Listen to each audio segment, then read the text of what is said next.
John Adams said it best when he said, quote, "There are two ways to conquer and enslave a country. One is by the sword and the other is by debt." It's a pretty intense quote. A few years ago, China helped Sri Lanka build a port here in the southeastern coast. It was done with a Chinese loan. With time, Sri Lanka struggled to pay back that loan. So in 2017, China swooped in and said, "Can't pay back your debt? No worries. Just lease us this port. Let us have it for 99 years. And Sri Lanka's like, that doesn't sound great. Giving a piece of our sovereign territory to China, which they could potentially use for military, but we're in so much debt and they're offering to relieve some of that debt if we give them this port. Okay, so this port now belongs in part to China. This sets a dangerous precedent that could be applied to many of these nations in Africa who have sunk themselves deep into debt with China and may not be able to pay it back in the future. So guys, there you have it. There you have it. This is exactly what I want to talk to you about, and this is the concern where I get, because when you see things like these, all these past few days I'm thinking about this Black Johnson, the peninsula where the governments go sell. First of all, it's a lot of cashy things, right? One, the government will consult with members of parliament. If they did, we did not know about it. The people, now only over social media, now we begin hearing and saying, don't sell Black Johnson. No, they don't sell Black Johnson. We begin hearing a couple of different audios, talking about, say, how Ali Kabana signed this contract here since 2019 when he was Minister of Foreign Affairs before the Senate go to United Nations. So the Canway Council and if we can finalize the deal, we are all in stuff then we are all in kind of a thing in there, But the concern that we have is knowing exactly what is the purpose, what is China doing there, because what is their interest? Because China get interest. And hey, China can be a good thing, it can be a bad thing, but all I know is we in Sierra Leone especially, I mean, are we signing good contracts we get for benefits, generations yet unborn? That is the thing. And we know, say, these guys, it's all about the money, it's all about the instant gratification, it's all about what they can get for put that in pocket now. And China don't recognize that problem there in Africa. And so in Sierra Leone, the same thing, where they know, say, these people, just show them the money, show me the money and that's it. And that is what they do. So now they continue for put people and debts and go say, oh, this is not gift to the government of Sierra Leone. It's $55 million, it's gift. There's nothing there. There is always something there. Bruh, no gifts, no they come no more international relations where for just give no more because the person feel for give we're not free. It is not true. And we know say China is just like any other superpower. Just like America is a superpower, China is trying to have friends across the African continent. Inside Africa, they like it today, guys. Now only one country, Swaziland, where they down south, close to South Africa. Swaziland is the only country we don't get nothing to do with China. But every African country, Tato Cape Verde, China gets influence over there. They get projects they already don't complete there. Tato Kenya, then get projects already don't complete there. These are all the things they have an interest. Even the ECOWAS headquarters where they be built, only for let the guy them find out, one engineer, IT guy, find out what net for say, every net, all the information them and messages, emails, everything, they route to a server China from the ECOWAS headquarters where they build for them. So these are all the things. But listen, I have this guy where I can make a lot of listen to, we are open up with there. Because sometimes, we black people, so we can believe we say so. Saying that we hear from telephone with man, then someone can take and see us. So when I listen to this guy, because I put this phone together alone, I see. But these are the concerns that we have. Black Johnson, those people, every Sierra Leonean you're sitting by and watching, they say, oh, they will compensate the people at $900,000. These people are not protesting, saying, no, we don't want this. Salon people, and what is wrong with us? What is wrong with the people of Sierra Leone? Over 230 acres of plus of land. Then you go take and the government say because China they can build a port or whatever, that's a fish mill, blah blah blah. We see the Chinese ambassador all we get for pull a statement, for defend their actions. What is going on, Sierra Leoneans? Why are we not asking critical questions? They had the same SLPP when APC was in power. I remember in 2018. When we had that protest at the Capitol, I gave an interview with the States Department and I called their attention to China because I was so pissed off. To the day where I see Chinese man and they involved her with campaign at Sierra Leone. That was the most pissed off thing I ever saw. I gave an interview calling America, asking America, say, hey, what is America doing? China is taking over our country in Sierra Leone. Why is the Chinese people actually participating in our elections, campaigning with the APC, the ruling party? That was the stupidest thing that was ever done by the APC. Now we see the SLPP, they can do the same thing. Everything they cried about, from the APC is what they're doing. Africa, when are we going to take over? We have so much stuff. We natural resources, talking about the fish, we water, we don't get control over none of them stuff. Then everything China. And these guys have a motive. When I listen to this guy, maybe when I can take one or two, lessons from this guy, and we'll take it from there. But I'm calling on Sierra Leoneans, stand up against the Black Johnson project, protest them. Nobody should allow these guys to sell that place. It is the land of the people, and the people enjoy the land. The peninsula should be protected. That is what you guys should do. But I'm just going to share this with you guys. Everybody, wake up, Sierra Leone. Hey, I consider that the one that say we country, man, we're sick. Sierra Leoneans, we're sick. Sierra Leone, we're one of the countries that we're not happy we right at all as people. We're sick. We're mentally sick. We're psychologically and just impaired. We're sick. We're country. The people lack so much education. And when I say education, not to just go school and get the PhD and all that stuff, but because even when we learn small, there's no sense, no common sense or nothing. People just don't know their basic fundamental constitutional rights. It is sickening, man. But anyway, listen to this guy. Maybe we could take something from this. If you don't take anything from this video, when I stand up against the Black Johnson project, it should not go on. Let them left the people and the land them. Sierra Leone is a beautiful country. Let them protect the peninsula. Nobody should come and tamper with our land. When I call the attention of the United States government, Sierra Leoneans say, when I protest this thing, when I stand up, enough is enough. Anyways, when I watch this, I'll close it there. Bye-bye. 2017, at the headquarters of the African Union here in Ethiopia, an IT engineer is looking at the servers in this building, and something seems off. The engineer notices that often in the middle of the night, these servers are connecting to some server in Shanghai and uploading emails and audio files. The African Union headquarters was built in 2012. But it was not paid for by any African nation. The impressive new headquarters of the African Union, entirely funded by the Chinese government.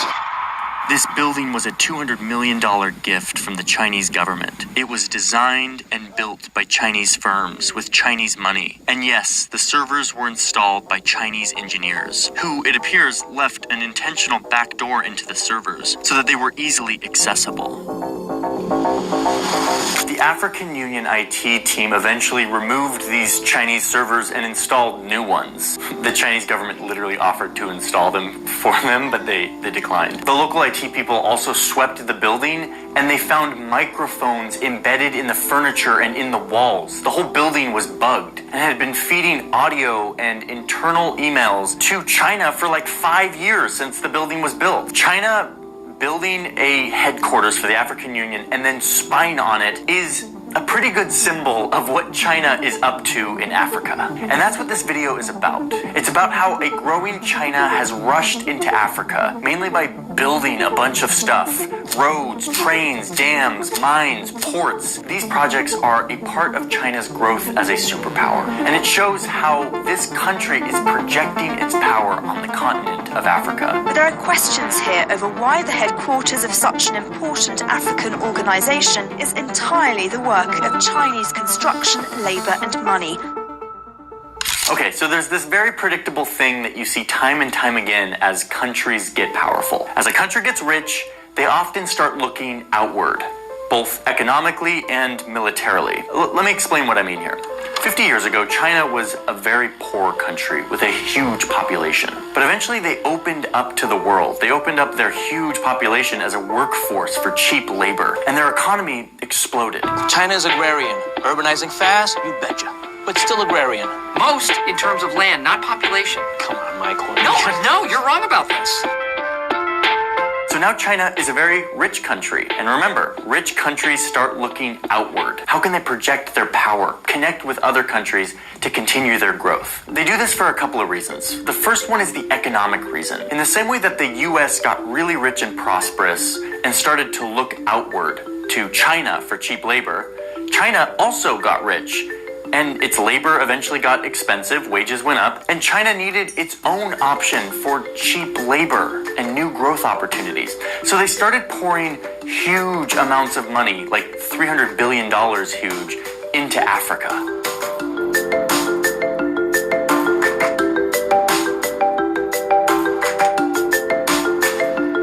Okay, so that's the economic reason. China grows really fast, their growth is slowing down, so they need to invest in emerging economies is what the economists will call it. Economies that haven't developed very quickly yet, but that with a little bit of investment could start to grow. Untapped markets. But the economic explanation is only half the story here.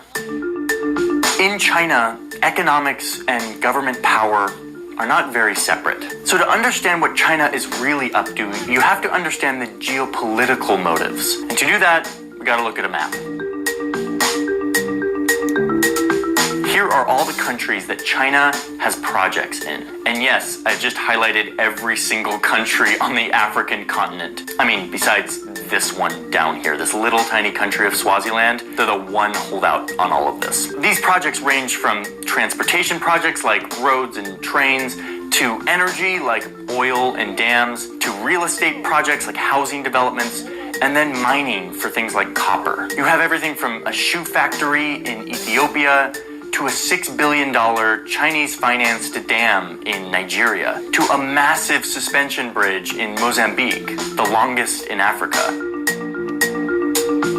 I mean, these projects are everywhere, even here on this tiny island off the coast, where China has poured millions of dollars to build housing, a stadium, an auditorium, a library, as well as their national parliament. China built it all. There are too many of these projects to even count. And honestly, if you take it as a whole, a lot of these projects have been a major benefit and economic stimulus to these countries' economies. But why is China doing this? What are they up to? Well, in addition to all the economic value of investing in emerging markets, China's president also claims that they're doing this in the name of cooperation and friendship. 坚持以非洲方式解决非洲问题。 The African way. Let's dig into this and actually see what these projects look like and how they are built, and if it truly is the African way, whatever that means. Okay, so there's this really impressive rail system that China built in Kenya. It goes from Nairobi to Mombasa in just under 4 hours, which is faster than any train in the United States, which, let's be honest here, isn't really saying much, because here in the United States we don't really know how to build trains anymore. We used to be really good at it, and now we're not. It's kind of a shame. And anyway, look at this train in Kenya. This railway system was a $3.6 billion project, the most expensive infrastructure project since Kenya's independence. And it was mostly entirely paid for by a giant loan from China's state-run bank. So it was financed by China, designed by Chinese engineers, and then built by Chinese construction firms that sent Chinese workers to hire locals and manage the project. And now it's a Chinese company that actually runs the thing. If you ride this train, you're going to see all of the safety announcements and all of the documentation in Chinese, in Mandarin. It is very clear who financed and built this thing. It looks like China just parachuted in and plopped this thing down in Kenya. And now Kenya has billions of dollars of debt that they have to pay back to China eventually. In fact, 72% of all of Kenya's debt is owed to China. And this railway was meant to reduce congestion on the highway that runs parallel to it, but it hasn't done that. In fact, this railway cuts right through, like, these two national parks. While the train will offer passengers a view of a lifetime while passing through the national park, conservationists are concerned that this construction will affect the ecosystem and the wildlife that live here. And it's actually not doing what it said it was going to do. So yes, Kenya has this big shiny railway, but it wasn't really solving African issues in the African way. Meanwhile, the Chinese construction workers who came to build this thing were caught treating the local workers very poorly, making them sit at separate tables during meal breaks, punishing them when they didn't complete deadlines or take out the garbage on time. That, mixed with the fact that some of these Chinese workers were taking bribes as a part of a huge corruption scheme with this railway. And it's clear that this project wasn't actually about supporting the local environment. It just left Kenya with a giant pile of debt and a big shiny railway. But listen, that's not always the case. There are tons of these projects, and some of them are truly helping the locals, like this big, beautiful, shiny road here in Lesotho. This used to be a rough gravel road, and it is now a beautiful, shiny road that is helping the locals move around in their country. So it's definitely a mixed bag. And listen, I get it. China, you want to give a $5 billion loan to Nigeria to build a dam because Nigeria has 200 million people, many of them young. and you want to help them become a booming economy so that you can get in on some of that growth. Oh, and you love the fact that you don't have to adhere to any environmental standards while you're doing these projects, which I know you love, China. I know it. That's the business rationale. We're looking for new economies to invest in and be a part of their growth. But if you look a level deeper, you won't just see a bunch of investment projects. You'll see a bunch of free gifts from China. And I'm intrigued by especially the political ones. Like when China shows up and builds a new parliament building, which they've done for 7 countries in Africa. Or when China offers $32 million free dollars to build a new headquarters for ECOWAS, which is basically the economic union in Western Africa. They do this for free. We will build you a new headquarters. Well, let me be clear. There is no such thing as a free gift in international relations. Everything has strings attached. So a major part of all of this investment in Africa is China investing in its future as a global superpower who needs to have friends and has historically not had a lot of friends throughout the world because the big boy United States has been doing all the friending by giving people stuff and making their lives better so that they can be allies. So China is getting in on this. And China has used their checkbook to make friends with literally every single country in Africa. Of course, besides Swaziland, the teeny little country in the south that has been the one country that has held out on all of this. In funneling all of this money into these countries, China has been able to get all of these countries, besides Swaziland, to not recognize Taiwan anymore and to support China instead. The TLDR on that is that you can't support Taiwan and China because they both think that they're China, so you have to support one or the other, and so China has been getting everyone to denounce Taiwan and say that they support China. That's a whole other thing. I'm making videos about that. Suffice it to say that China has been using its checkbook to get all of these people to be their friends. It's sort of like the rich kid in middle school who like brings you an MP3 player because he wants you to be his friend, and you're like, sweet, if you give me your MP3 player, I'll be your friend. I grew up in the early 2000s. In my middle school, there were MP3 players, so sorry for the throwback. But remember when China built the African Union headquarters and then bugged the entire building so that they could spy on the leaders and their emails and their conversations? That is a perfect representation of the strings that are usually attached to these projects. But perhaps the less obvious but more dangerous strings attached are the debts.